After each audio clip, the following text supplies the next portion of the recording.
one of the questions is about the authenticity of the Shroud of Turin. Now, raise your hand if you know what that is, Shroud of Turin. You kind of heard of that. Okay, for those of you who don't know, yeah, ish, you know it, right?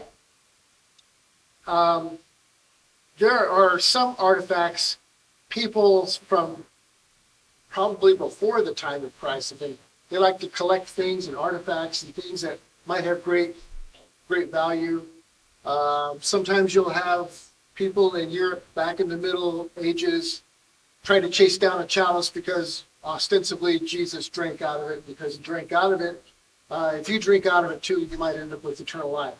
How about the way to get eternal life is not that way, right? And Paul hopefully know the correct way to get eternal life is not by virtue of trying to find the cup that Jesus drank out of and drink out of that. So this is the thing that man does.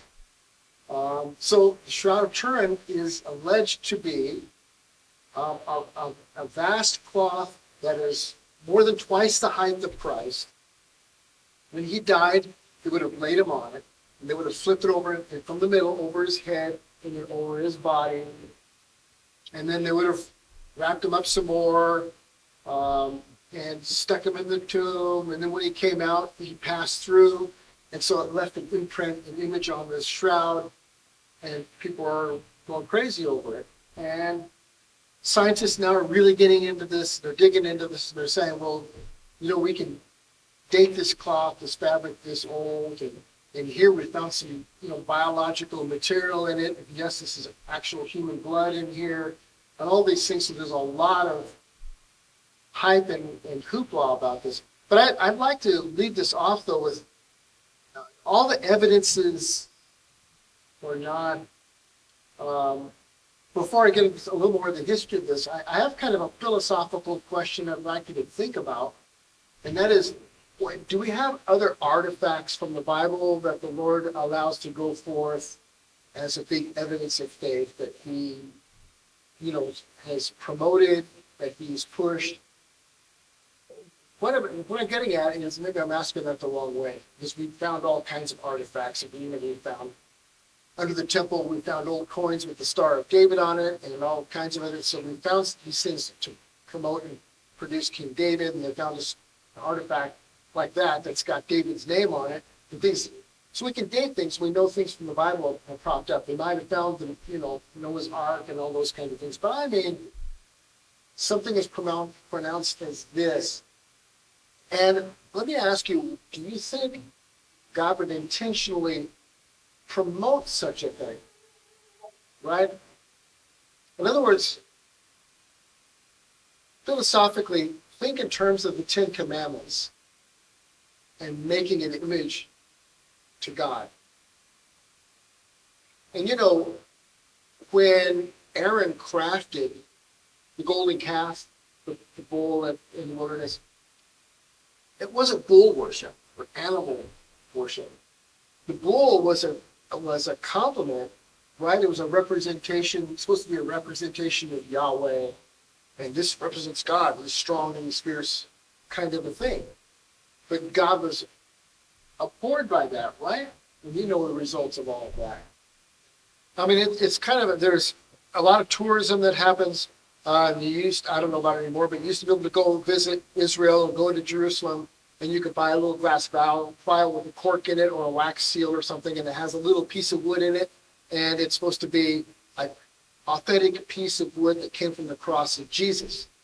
And somebody once years ago quipped that if you could pull all those little pieces of wood together that are supposed to be from the cross of Jesus, you could probably build an ark. In other words, it's a money-making opportunity. I don't know if you know who he is, but Dr. Josh McDowell, who wrote Evidence That Demands a Verdict. It was really huge in the 70s and a little bit in the 80s too. Excellent book. He started off as an atheist, and he was going to go make fun of and disprove Christians and Christianity and Jesus and all that.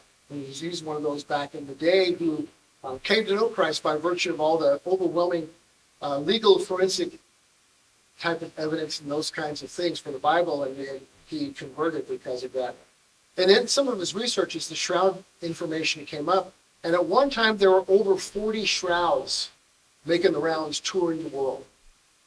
Now, don't know that they're all as well done as this one is. They say, no, this one's the real deal because look, there's actual material in it, whatever. So, anyway, this was kind of a big deal back in the day to have these artifacts, put them in a circus tent, charge people money to come in and take a look at it, touch it, whatever kind of a deal. You know how this works. It kind of turns into a circus. Now they brought the circus into the church, though, right? I would like to bring your attention to this is always what we want to come back to, and that is thinking biblically and being like the Bereans. John chapter 20 I believe it is a great place to go. Let's go to the real resurrection stuff here. Look at this and see if these descriptions pass the smell test this way.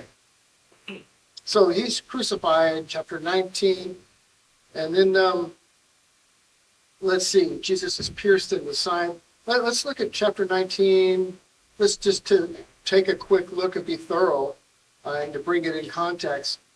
In chapter 19, verse 38, after these things, Joseph of Arimathea, who was a disciple of Jesus, but secretly for fear of the Jews, asked Pilate that he might take away the body of Jesus, and Pilate gave him his permission. So he came and took away his body. Nicodemus also, who earlier had come to Jesus by night, right? John chapter 3, came bringing a mixture of myrrh and aloes, about 75 pounds in weight.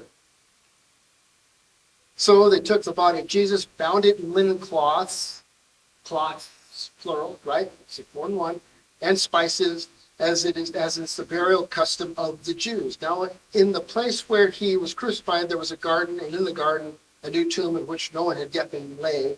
So, because of the Jewish day of preparation, since the tomb was close at hand, they laid Jesus there. Now, we'll get into that a little bit more next week, what preparation day means and all of that. But for our purposes here, we'll continue going. And so, chapter 20, now on the first day of the week, Mary Magdalene came to the tomb early while it was still dark and saw that the stone had been taken away from the tomb, verse 2. So she ran and went to Simon Peter and the other disciple, the one whom Jesus loved, and that's what John thought of himself as loved so much by Jesus, so he's speaking of himself. So he's there, he's an eyewitness, and he said to them, they've taken the Lord out of the tomb, and we don't know where they've laid him. So Peter went out with the other disciple, John himself, and they were going toward the tomb. Both of them were running together, but the other disciple outran Peter. This thing, right? And reached the tomb first and stooped to look in. He saw the linen cloths lying there, but he didn't go in. Then Simon Peter came following him, and he went into the tomb, because that's Peter. He bolted the door down if he had to. He saw the linen cloths lying there. Now listen to this, mark this, verse 7. And the face cloth, which had been on Jesus' head, not lying with the linen cloths, but folded up in a place by itself. So this should give you pause about a cloth that's really long and wrapped like this. You fold it over, and it's got this whole body and face image. Now some would try to say, well, but, they probably laid this cloth out, put his body on it, flipped it over, and then wrapped his head separately over the top of that, and then more cloths over that. If you Google it, if you see his face, whoever made the cloth thinks 2D versus 3D. Dave, you lost me there. What do you mean? Okay. When you take a photograph like that, photograph is two-dimensional, right? It's flat. It's a flat representation. Now, I have some props. It's 3D, right? This is 3 dimensions. This is a 3-dimensional object. It's a globe. And we know what happens if you take a globe and you want to flatten it out as a photo to show the whole globe. Oh, here we go. An artist's rendering of what the shroud looks like and the actual on this side. You've probably seen that. Okay, so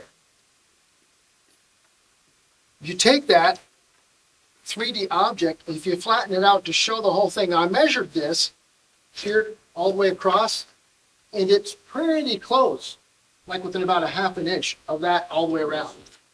What happens when you take a 3D object and you cut it and you flatten it out. It's to start to see how wide it is. I have another way to illustrate this. You don't necessarily have to do it. You can if you want for fun. But you can experiment with this. I was tempted to do that, but I don't want to run out of time. You can try this at home. You take a paper towel, put it on your face or on a loved one's face, put a paper towel on there, mark where the ears are on your head. You take your head, mark where the ears are. Go ahead and careful not poke through or poke through. Mark where the eyes are, put a line where the nose is, a line where the mouth is, whatever you want. And what's going to end up happening?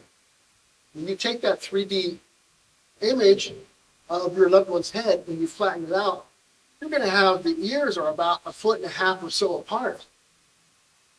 Now, that's not the case here. This is like a photograph. So if by virtue of the nature of the miracle and all the chemicals that were in there and things like this, if Jesus passed through, it had a chemical radiant type of effect that affected the cloth, then it only did the front and did not do the sides, and the ears are like you're looking at me right now, because the way you're looking at me, I am a 3D object, obviously, but you're looking at me in 2 dimensions from a distance because you're only seeing one profile of me. So that's a question I have too that doesn't pass the smell test. Now, I've asked a few people about it before, and I've been to a few forums, and the silence is definite. Nobody's responded to that one yet, because I want to know how to that. So be the Berean when you hear these things, listen to those types of things, and see if it passes the smell test. But I think if you're ever talking to somebody about it, the map versus globe test, to me, is a great illustration of why that this doesn't pass that test. Not just scientifically, aside from biblically, if they want to push back on, they had a cloth on a cloth kind of a thing. So be aware. Kevin nailed it.